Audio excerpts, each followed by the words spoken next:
بسم اللہ الرحمن الرحیم۔ پہلے یہ بتاؤ کہ تکور کا جو لشکر گات میں ہے اس کی کمانداری کون کر رہا ہے، اور جو لشکر مینجن شہر میں موجود ہے اس کی کمانداری کس کے پاس ہے؟ سلطان کے اس استفسار پر وہ مخبر بولا اور کہنے لگا، سلطان محترم، تکور کا جو لشکر گات میں ہے اس کی کمانداری جو سالار کر رہا ہے تو اس کا نام بورمان ہے، اور اس کا شمار تکور کے بہترین سالاروں میں کیا جاتا ہے۔ اس بنا پر تکور نے گات میں جانے والے لشکر کی کمانداری اس کے ہاتھ میں دی ہے تاکہ وہ ہم پر حملہ آور ہو کر اپنی شکست کا داغ دھونے کی کوشش کرے، اور جو لشکر اس وقت منجن شہر کے اندر موجود ہے جسے شہر کا حفاظتی لشکر کہتے ہیں، اس کے سالار کا نام لیفون ہے۔ سلطان محترم، اس موقع پر میں آپ سے یہ بھی کہوں کہ تکور کے باپ کا نام بھی لیفون تھا، لہذا تکور کبھی کبھی اپنے نام کے ساتھ لیفون بھی رقم کرتا ہے، لیکن لیفون نام کا وہ سالار جو اس وقت مینجن کے لشکر کی کمانداری کر رہا ہے یہ تکور کا چچا زاد بھائی ہے، اس کا بھی تکور کے سالاروں میں ایک بڑا اعلیٰ مقام ہے۔ یہاں تک کہنے کے بعد مخبر جب رکا تب سلطان نے اسے اور اس کے ساتھیوں کو مخاطب کر کے کہنا شروع کیا، تم لشکر کے اندر ہی قیام کرو، کھانا کھاؤ، سستاؤ، اس کے بعد میں تمہارے ذمہ اور کام لگاؤں گا۔ اس کے ساتھ ہی وہ مخبر وہاں سے ہٹ گئے تھے۔ ان کے جانے کے بعد سلطان اپنے سارے سالاروں کو لے کر اپنے خیمے میں داخل ہوا۔ جب سب بیٹھ گئے تب گفتگو کا آغاز سلطان نے کیا اور کہنے لگا، جو کچھ مخبروں نے کہا ہے اس پر مجھے تمہید باندھنے کی ضرورت نہیں ہے، تم سب لوگ سن چکے ہو۔ 2 دن بعد دشمن ہم سے ٹکرانے کا عزم کیے ہوئے ہے، لیکن ہم اس کا مقابلہ کرنے کے لیے آج سے ہی اپنی تیاریوں کو آخری شکل دے رکھیں گے۔ ہو سکتا ہے وہ کسی دھوکے، کسی فریب، کسی چالاکی سے کام لے کر ہمیں اندھیرے میں رکھ کر حملہ آور ہونے کا وقت تبدیل کر دیں۔ اس بنا پر لشکر کو آج سے چوکس رکھا جائے گا۔ دوسرا اہم فیصلہ جس کے لیے ہم یہاں جمع ہوئے ہیں وہ یہ کہ ہم اپنے لشکر کو اس بار 5 یا 6 حصوں میں تقسیم کریں گے۔ ایک حصہ میرے پاس، دوسرا سیف الدین ابوبکر کے پاس، تیسرا حسام الدین یوسف کے پاس، چوتھا مبارز الدین چاولی، 5واں زین الدین بشارہ کی کمانداری میں ہوگا۔ نجم الدین بہرام وسطی حصے میں میرے نائب کی حیثیت سے کام کرے گا۔ اب ہم نے کیا کرنا ہے مجھے غور سے سننا۔ جس روز جنگ کی ابتدا دشمن کرنا چاہے گا اس روز ہم لشکر کو صف آرا کریں گے۔ حسام الدین یوسف اور مبارز الدین چاولی لشکر کے 3 حصوں کے ساتھ دشمن کا مقابلہ کریں گے، جنگ کی ابتدا کریں گے۔ وسطی حصہ چونکہ میرے پاس ہوگا، بائیں پہلو کی کمانداری حسام الدین یوسف اور دائیں پہلو کی کمانداری مبارز الدین چاولی کے پاس ہوگی۔ مبارز الدین چاولی کے بالکل پیچھے سیف الدین ابوبکر اپنے حصے کے لشکر کے ساتھ رہے گا، اور یہ بھی یاد رکھا جائے کہ ہم اپنے لشکر کو بالکل اپنے پڑاؤ کے ساتھ استوار کریں گے۔ جہاں تک زین الدین بشارہ کا تعلق ہے تو یہ اپنے پڑاؤ میں رہے گا۔ اب ہمارے رد عمل کی ابتدا کچھ اس طرح ہوگی، پہلے میں حسام الدین یوسف اور مبارز الدین چاولی منجن شہر سے نکلنے والے لشکر سے ٹکرائیں گے۔ ظاہر ہے زوردار معرکہ ہوگا۔ منجن شہر کے اندر بھی تکور کا ایک بہت بڑا لشکر ہے، لہٰذا ان کی اولین کوشش ہوگی کہ ہمیں منجن شہر کے نواح سے مار بگائیں۔ شروع میں حسام الدین یوسف اور مبارز الدین چاولی جارحیت اختیار نہیں کریں گے، دفاع تک محدود رہیں گے اور اگلے قدم کا انتظار کریں گے۔ اگلا قدم یہ ہوگا کہ اتنی دیر تک تکور کا وہ لشکر جو گات میں ہوگا اور جس کی کمانداری اس کا بڑا سالار بورمان کر رہا ہوگا وہ گات سے نکل کر ہمارے لشکر کی طرف بڑھے گا۔ لشکر کے پیچھے اس وقت ہماری 2 قوتیں ہوں گی، ایک سیف الدین اپنے لشکر کے ساتھ، دوسرا زین الدین بشارہ اپنے حصے کے لشکر کے ساتھ۔ اگر تکور کا سالار بورمان اپنے لشکر کے ساتھ ہمارے پڑاؤ کو ہدف بنانے کی کوشش کرتا ہے تو پہلے زین الدین بشارہ اسے روکے گا، اور روکنے کے بعد سیف الدین ابوبکر کا کام شروع ہوگا اور وہ گات سے نکلنے والے تکور کے لشکر کے ایک پہلو پر حملہ آور ہو کر اسے کاٹ کے رکھ دے گا۔ اس طرح آنے والے اس لشکر کو ہمارے پڑاؤ پر حملہ آور ہونے کی جرت اور ہمت نہیں ہوگی۔ جب ہمارے 2 سالار ان کا سامنا کریں گے تو یقیناً وہ پسپا ہو کر منجن شہر سے نکلنے والے اپنے لشکر سے جا ملیں گے۔ جب ایسا ہوگا تو سیف الدین اپنی لشکر کی پشت سے باہر آئے گا۔ اس موقع پر زین الدین بشارہ بھی سیف الدین ابوبکر کے نائب کی حیثیت سے اس کے ساتھ مل جائے گا۔ پھر یہ آگے بڑھ کر دشمن کے لشکر کے پہلو پر ضرب لگائیں گے۔ جب ایسا کریں گے تب میں حسام الدین یوسف اور مبارز الدین چاولی بھی دفاع کا لبادہ اتار دیں گے، جارحیت پر اتریں گے اور ایسے تیز حملے کریں گے کہ دشمن کو منجمد کر کے رکھ دیں گے۔ اتنی دیر تک مجھے امید ہے سیف الدین اور زین الدین بشارہ دشمن کے لشکر کے پہلو پر حملہ آور ہو کر ان کی کئی صفوں کا خاتمہ کر کے قلب لشکر کی طرف پیش قدمی شروع کر چکے ہوں گے۔ یہاں تک کہنے کے بعد تھوڑی دیر کے لیے سلطان عز الدین کے قوس رکا، پھر کچھ سوچا، اس کے بعد دوبارہ وہ اپنے سارے سالاروں کو مخاطب کرتے ہوئے کہہ رہا تھا، جس وقت ہمارا لشکر یہاں پڑاؤ کر رہا تھا میں نے مینجن کے فصیل کا بغور جائزہ لیا۔ ساری فصیل کے اندر جو برج بنے ہوئے ہیں مسلح لشکرین سے بالکل بھرے ہوئے ہیں، جس سے ظاہر ہوتا ہے کہ شہر کے اندر ایک بہت بڑا لشکر ہے جو شہر کی حفاظت پر مامور کیا گیا ہے، لہٰذا ہمیں محتاط رہنا ہوگا۔ اگر دشمن پسپا اور پیچھے ہٹنا شروع ہو تو ہم نے وہاں تک اس کی پسپائی کا ساتھ دینا ہے، جہاں سے اگر فصیل کے اوپر سے تیر چلایا جائے تو تیر ہمارے لشکر تک نہ پہنچے۔ منجن والے ہمارے خلاف کوئی جنگی منصوبہ بندی بھی استعمال کر سکتے ہیں، اگر تو وہ شکست اٹھا کر بھاگتے ہیں تو پوری شدت کے ساتھ ان کا تعاقب کیا جائے اور ان کے لشکر کی تعداد کم کی جائے گی۔ اس کے بعد شہر میں داخل نہیں ہوا جائے گا، اس لیے کہ شہر کی اندرونی کیفیت سے ہم واقف نہیں، نہ میں نے اور نہ میرے سالاروں میں سے کسی نے اندرون شہر کو دیکھ رکھا ہے، لہٰذا دشمن کے لشکر کے پیچھے پیچھے شہر میں داخل ہونے کا خطرہ مول نہیں لیا جائے گا۔ مجھے امید ہے منجن کے نواح میں ہم دشمن کو بدترین شکست دینے میں کامیاب ہو جائیں گے۔ اس کے بعد اس کا ایسا گھیراؤ کریں گے کہ منجن کے اندر جو لشکر ہوگا وہ ہتھیار ڈالنے پر مجبور ہو جائے گا۔ سلطان کی اس تجویز سے سارے سالاروں نے اتفاق کیا تھا۔ پھر سلطان اپنی جگہ سے اٹھ کھڑا ہوا۔ سب سے پہلے لشکر کی تقسیم کو آخری شکل دی گئی۔ لشکر کا ایک حصہ مستعد کر کے پہرا دینے کے لیے مقرر کیا گیا۔ سلطان نے اپنے سالاروں کے ساتھ اپنی خیمہ گاہ اور پڑاؤ کا بھی جائزہ لیا۔ اس کے بعد اپنے سالاروں کو آرام کرنے کے لیے اپنے خیموں کی طرف چلے جانے کا حکم دیا تھا۔ سیف الدین ابوبکر جب اپنے خیمے میں داخل ہوا تو خیمے میں اس وقت بریزہ شاید اس کی منتظر تھی۔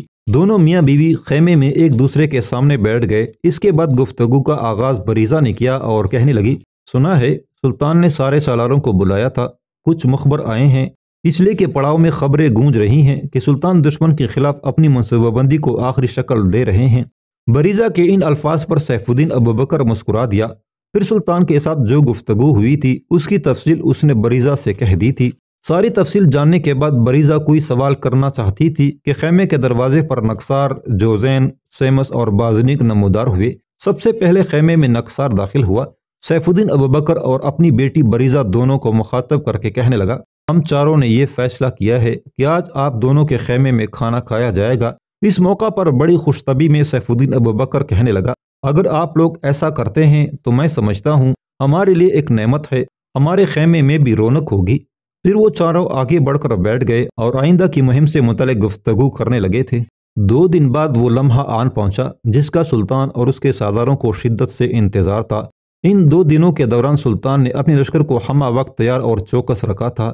2 دن بعد صبح کے وقت منجن شہر کے اندر سے جلتے پروں کے تیر فضا میں بلند ہوئے۔ فضا میں ان تیروں کے بلند ہونے کے ساتھ ہی شہر پناہ کا ایک دروازہ کھلا اور اس دروازے سے منجن شہر کا حاکم اور سپہ سالار لیفون نکلا اور اپنے لشکر کو اس نے سلطان کے لشکر کے سامنے صف آرا کرنا شروع کر دیا تھا۔ جس وقت جلتے پروں کے تیر فضا میں بلند ہوئے تھے سلطان اور اس کے سالار اسی وقت مستعد ہو چکے تھے اور اپنے لشکر کو انہوں نے تیار کر دیا تھا۔ لیفون سے پہلے ہی انہوں نے اپنے لشکر کی صفیں درست کر دی تھی۔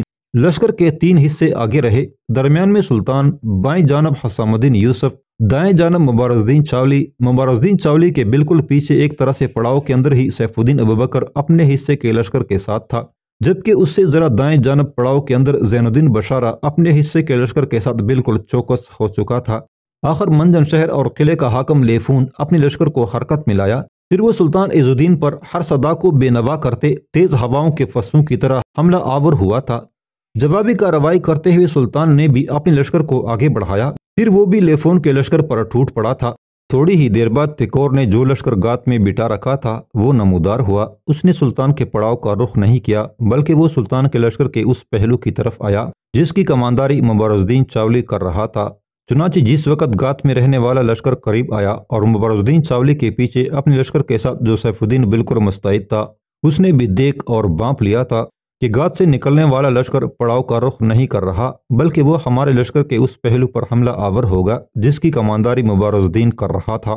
اس موقع پر مبارز الدین جو بری طرح دشمن کے خلاف جنگ میں مصروف تھا، سیف الدین ابوبکر اسے محفوظ رکھنا چاہتا تھا اور اس کے لشکر کی صفوں کو درہم برہم نہیں ہونے دینا چاہتا تھا۔ چنانچہ وہ مبارز الدین چاولی کی پشت سے یکدم اپنے لشکر کے ساتھ نکلا اور اپنے لشکر کے پہلو کے سامنے آ گیا تھا۔ چنانچہ گات سے نکلنے والا لشکر آتے ہی مبارز الدین چاولی کے بجائے سیف الدین ابوبکر کے لشکر پر حملہ آور ہو گیا تھا۔ دوسری طرف سیف الدین ابوبکر بھی گات سے نکل کر آنے والے لشکر کے سامنے ہولناک کارروائی کرتے ہوئے اس لشکر پر قدم قدم پر قیامت کڑی کر کے اونٹوں کو بے نطق کرتے فلاکتوں کے جلتے آلاؤ اور ہولناک تباہی کی طرح گات سے نکلنے والے لشکر پر حملہ آور ہو گیا تھا۔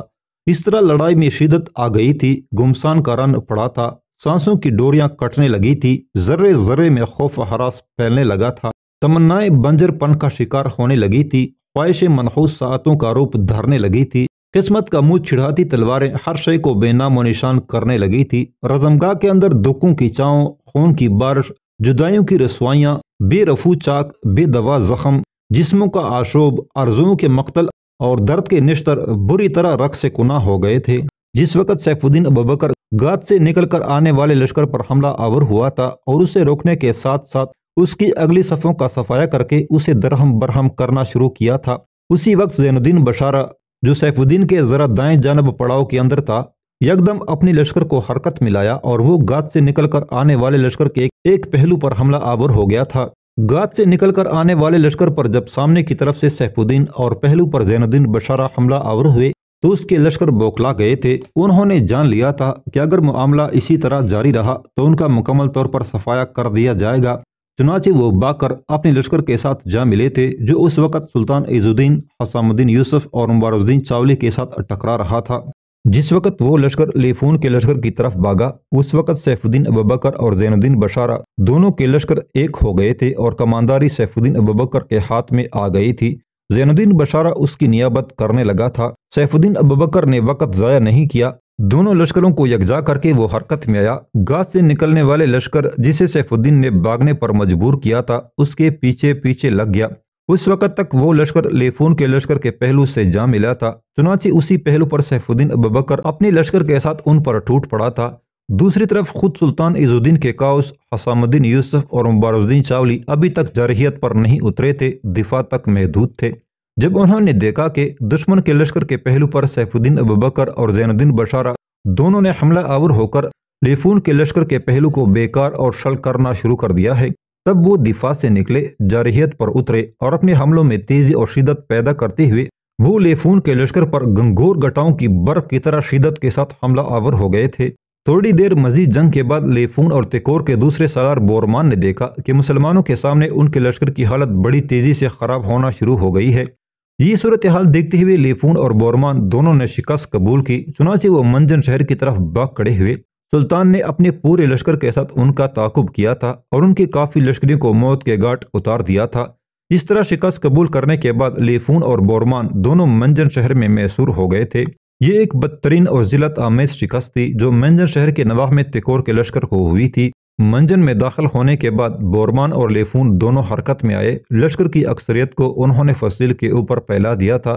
فصیل کے اوپر زیادہ تر وہ لشکری مقرر کیے گئے تھے جن کی حیثیت شہر کے اندر محافظوں کی تھی جو تازہ دم تھے، ساتھ ہی برجوں کے اندر تیر انداز بٹا دیے گئے تھے۔ خود لیفون اور بورمان دونوں شہر کی فصیل کے اوپر آ کر ایک برج میں کھڑے ہو کر سلطان کے لشکر کا جائزہ لینے لگے تھے۔ جب سلطان نے شہر کی فصیل پر حملہ نہیں کیا بلکہ اپنے لشکر کو موڑ کر اپنے پڑاؤ میں چلا گیا، تب لیفون کچھ دیر تک گہری نگاہوں سے سلطان عز الدین کے لشکر کا جائزہ لیتا رہا۔ آخر اپنے پہلو میں کھڑے دوسرے سالار بورمان کو مخاطب کر کے کہنے لگا، بورمان میرے بھائی، مجھے ابھی تک کچھ سمجھ نہیں آئی، ہمیں شکست کیسے ہو گئی؟ ابھی تک میرا ذہن اس بات کو تسلیم نہیں کر رہا کہ مسلمانوں کے سلطان کے سامنے سے ہم شکست اٹھا کر ہٹے ہیں اور شہر میں داخل ہونے کے بعد محصور ہو گئے ہیں۔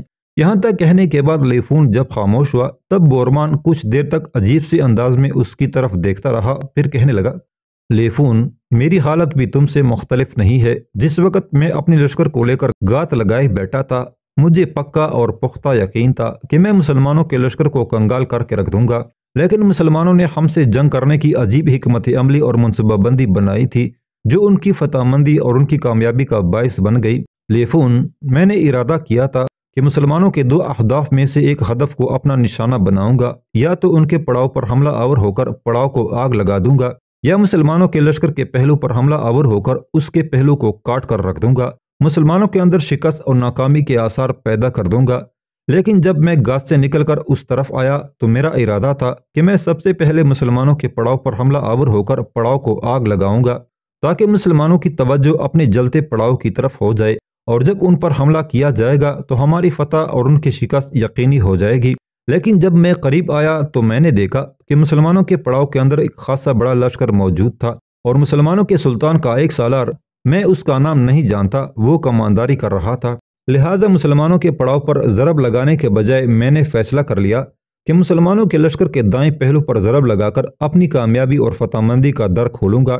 لیفون، اسے میں اپنی بدبختی اور بدقسمتی جانوں گا۔ جو ہی میں مسلمانوں کے لشکر کے پہلو کی طرف بڑھا تو پہلو کے پیچھے سے ایک اور لشکر نمودار ہوا۔ میں نہیں جانتا اس لشکر کی کمانداری کون کر رہا تھا اور اس سالار کا نام کیا ہے، لیکن وہ عجیب سا انسان تھا اور بڑے انوکھے انداز میں وہ اپنے لشکر کو حرکت میں لایا اور ہم پر اس انداز سے حملہ آور ہوا کہ اس نے نہ صرف یہ کہ میرے لشکر کو روک دیا بلکہ میرے لشکر کی اگلی صفوں کا اس نے صفایا بھی کر کے رکھ دیا تھا۔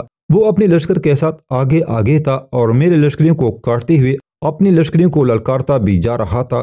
جس وقت وہ میرے لشکریوں کو کاٹ رہا تھا، وہ لشکر جسے میں نے پڑاؤ میں دیکھا تھا وہ بھی حرکت میں آیا، میرے لشکر پر حملہ آور ہو گیا، جس کی بنا پر میرے لشکر کی حالت بڑی ابتر اور رسواکن ہونا شروع ہو گئی تھی۔ اس سے چھٹکارا حاصل کرنے کے لیے میں نے پسپائی اختیار کر لی اور تمہارے لشکر سے آن ملا۔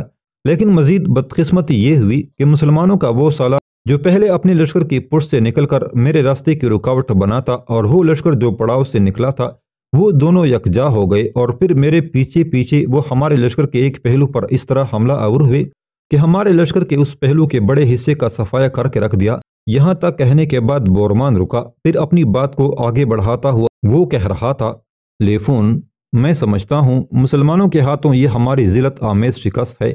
اب تم کیا خیال کرتے ہو کہ ہمیں کون سا قدم اٹھانا چاہیے؟ جہاں تک مسلمانوں کے سلطان کا تعلق ہے تو وہ شہر کو فتح کیے بغیر تو نہیں جائے گا۔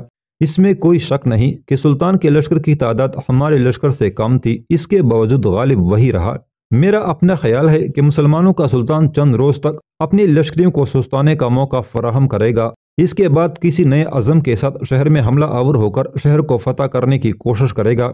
یہاں تک کہنے کے بعد بورمان جب خاموش ہوا تب کچھ سوچتے ہوئے لیفون بولا اور کہنے لگا، بورمان میرے بھائی، کیا ایسا ممکن نہیں کہ ہم مسلمانوں کے لشکر پر شب خون ماریں اور شب خون بھی آنے والی شب کو ماریں، اس لیے کہ یہ جنگ لڑ کے مسلمانوں کی لشکری تک ہار کے گہری نیند سو جائیں گے اور ہمارے جن لشکریوں نے جنگ میں حصہ لیا انہیں ہم آرام کرنے کا موقع دیں گے، اور شہر کے اندر جو تازہ دم لشکری تھے جنہیں ہم نے جنگ میں استعمال نہیں کیا ان کو حرکت میں لائیں گے اور مسلمانوں پر شب خون مار کے انہیں ناقابل تلافی نقصان پہنچائیں گے۔ اس طرح ہو سکتا ہے ہم اپنی شکست کا داغ دھونے میں کامیاب بھی ہو جائیں۔ لیفون جب خاموش ہوا تب بورمان دکھ بھرے انداز میں لیفون کو مخاطب کر کے کہنے لگا، میں تمہاری اس تجویز سے اتفاق نہیں کرتا، اس لیے کہ مسلمان غافل نہیں ہیں۔